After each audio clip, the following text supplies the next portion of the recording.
how do you differentiate from the rest of them? Like, whether it is a KTR or Rahul Gandhi or Akhilesh Yadav or Udayanidhi Stalin, whatever. వీళ్ళందరి నుంచి మిమ్మల్ని మీరు do you also see you one among them, or you differentiate yourself from them? No, fundamentally, why are we demonizing family politics? అటైతే family business ఉండకూడదు, నేను family medical ప్రాక్టీస్లో ఉండకూడదు, నేను ఫ్యామిలీలో డాక్టర్లు అవ్వకూడదు, ఐఏఎస్ బిడ్డల్లో ఐఏఎస్ అవ్వకూడదు, IPS children should never study to become IPS officers అని రూల్ ఉందా? లేదు. We have a right to choose our own careers.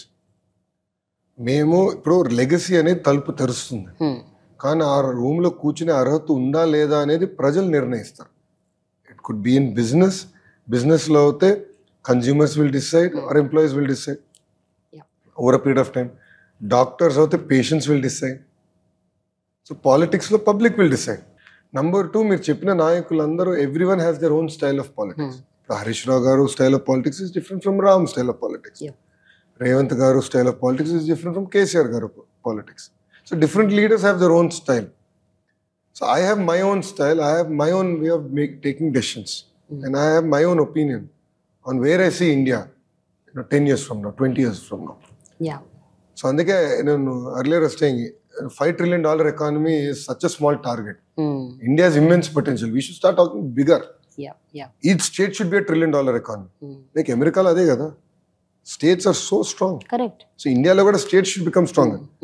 So అట్లా everyone has their own views and opinion.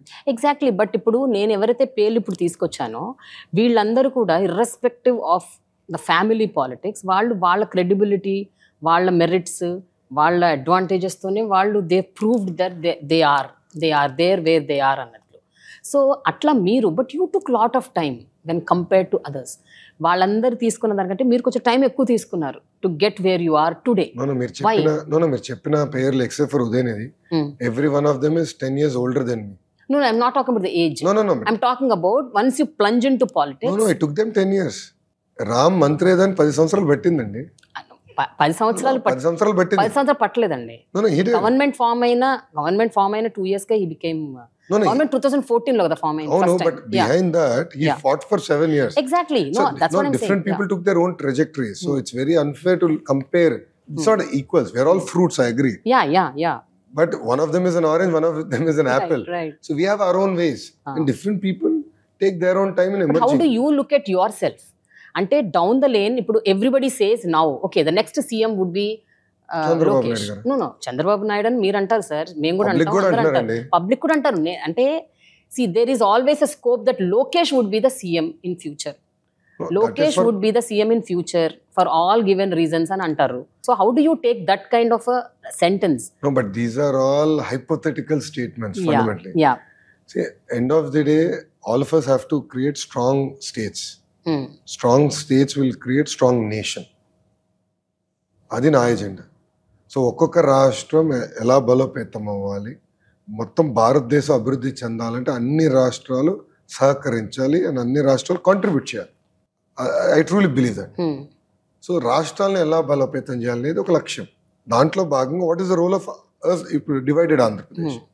ఇప్పుడు small state, we are bigger than Telangana but smaller than erstwhile Andhra Pradesh. So how can current Andhra Pradesh be $1 trillion economy? దానికి ఏం చేయాలి? ఆ వ్యూహం ఉంటుంది. రెండోది, ఒక్కొక్క నాయకుడికి ఒక్కొక్క స్ట్రెంగ్త్ ఉంటుంది. ఇప్పుడు I'm never a great public speaker, but I'm very good in small group discussions. Cohort meetings I'm very good because I'm comfortable. Different leaders are build differently. Different people, leaders, all the leaders మీరు చెప్పింది, they have their strength, they have their weaknesses. So I think it's very unfair to compare. And different leaders, I think, take different time to emerge, and they find their own ways of showcasing their strengths and of course even their weaknesses. Okay. So how confident are you now for the coming elections? Telugudesam party ippudu in alliance with Janasena, how is going to emerge? To what level? To what extent? Because రెండు different పార్టీలు, different ఐడియాలజీలు కూడా ఉన్నాయి. Maybe ఒక common ఐడియాలజీతో మీరు కలిసి ఉంటారు, but ideologies different ఉంటాయి. And 2 different parties coming together for a common cause, but will have lot of issues. They'll have their own strengths and weaknesses. How are you going to address that? No, first మీరు చూస్తే 2019లో తెలుగుదేశం పార్టీకి వైకాపాకి ముందు vote share difference 10%. So contextually, I need to convince 6 and 100. Yeah. That is the first point. Second, Jansena ki I think 6.5, close to 6.7% vote share వచ్చింది. Total Andhra Pradesh. So together we are now a formidable opposition. And మా agenda ఒకటే, రాష్ట్రం. మా agenda ఒకటే, ఆంధ్ర ప్రజల గురించి. అవును, కొత్తగా పెళ్ళైనప్పుడు గొడవలు లేకుండా ఉన్నావు కదా. ఇప్పుడు I have been now married for 16 years, but we fight on trivial issues. That is life. That is the beauty of life. That is the journey. So పెళ్లి బిట్వీన్ ఇద్దరి మధ్యలోనే గొడవలు ఉన్నప్పుడు, చిన్న చిన్న విభేదాలు ఉన్నప్పుడు, when there is an alliance, they are bound to have hiccups. There is nothing as a perfect or గొడవలు లేని రిలేషన్షిప్ అనేది ఇంపాసిబుల్. కొడుక్కి తల్లికి చిన్న చిన్న ఇష్యూలు ఉంటాయి, భార్య భర్తల మధ్యలో గొడవలు ఉంటాయి, అక్క చెల్లెల మధ్యలో గొడవలు ఉంటాయి, అన్న తమ్ముడి మధ్యలో గొడవలు ఉంటాయి. So why are people expecting every relationship or every alliance to be perfectly smooth? Right. చిన్న చిన్న విభేదాలు ఉండొచ్చు, బట్ ఎజెండా ఒకటే. It is a meeting of minds and meeting of hearts. Agenda ఒకటి పెట్టుకో. అందుకే కలిసికట్టుగా పోరాడాలి నిర్ణయించుకో. బట్ సీట్స్ షేర్ మీద ఏమన్నా ఒక అండర్స్టాండింగ్ వచ్చిందా? 175 సీట్స్లో ఎన్ని చోట్ల నుంచి జనసేన పోటీ చేయబోతోంది? దాదాపు ఒక అవగాహనకు వచ్చింది, బట్ ఇంకా ఫైన్ ట్యూన్ చేయాల్సిన అవసరం ఉంది.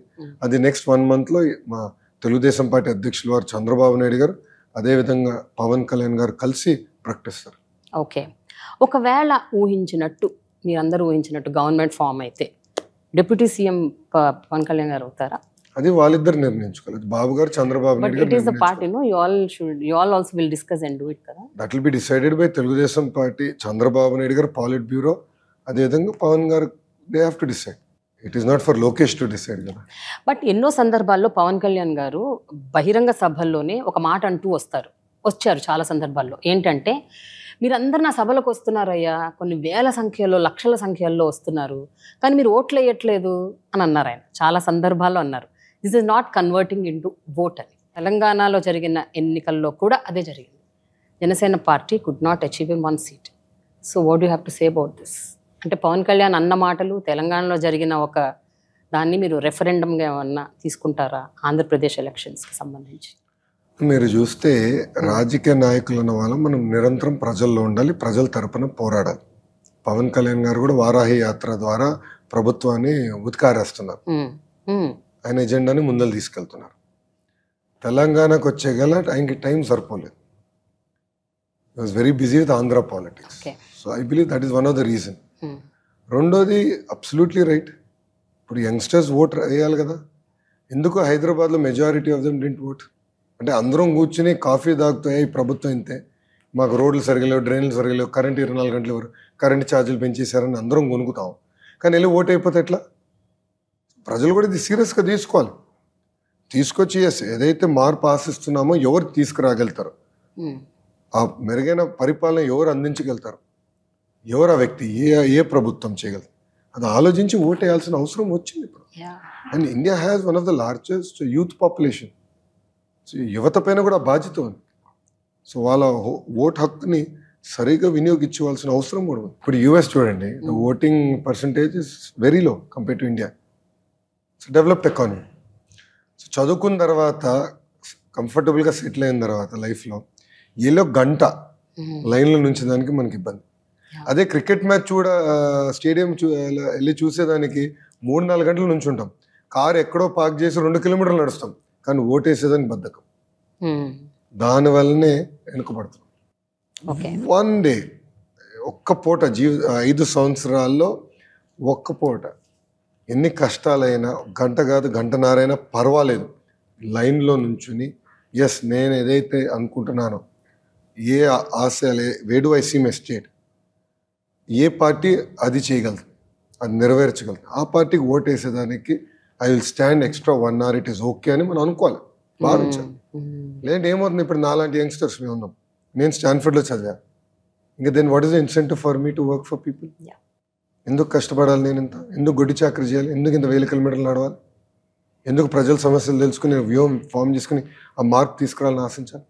అదే కానీ ఇప్పుడు నేను స్టాన్ఫర్డ్ నుంచి 2008లో గ్రాడ్యుయేట్ అయ్యా. మా బ్యాచ్మేట్స్ అందరం చూస్తే the average salary is $2 million. అందరూ బాగా సంపాదిస్తున్నారు, వెరీ వెల్ సెటిల్, ఏసీ రూమ్లో కూర్చొని పని చేయొచ్చు. చౌంట ఒక్క క్షణం కూడా పట్టదు, ఎక్సెప్ట్ జిమ్కి వెళ్తే తప్ప.